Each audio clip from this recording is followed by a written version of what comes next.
Gandang araw mga kasabong. Ang mga manok na ito ay mga velcro mga kasabong. Mga velcro po. Ito ay mga seed fowl, mga pure mga kasabong.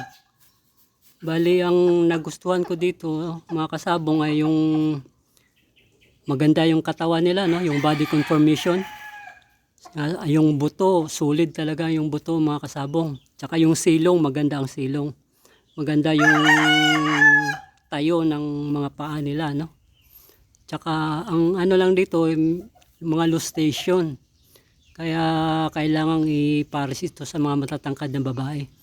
Roundheads or kelso, yan, maganda silang ipares dyan mga kasabong.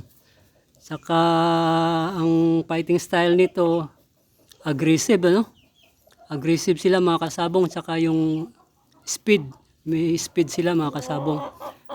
Gawa siguro nung ano sila, low station, na, madali silang nakakaikot.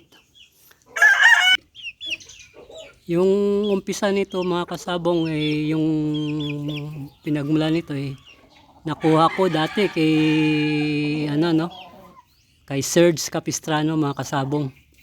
Bali doon ko ito nakuha. Kaya taga sa Batangas mga kasabong. Ngayon pinaparami ko ito. Saka ito mga pure na ito mga kasabong. Itong dalawa magkamukha na. Itong dalawa mga kasabong magkamukha na talaga. Oh. Mag-ama to mga kasabong. Mag-ama. So kung sinong may kursunada mga kasabong, pwedeng kong mai-share to. Ano?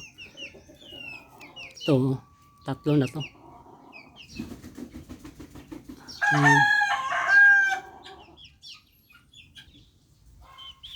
Ayan mga kasabong.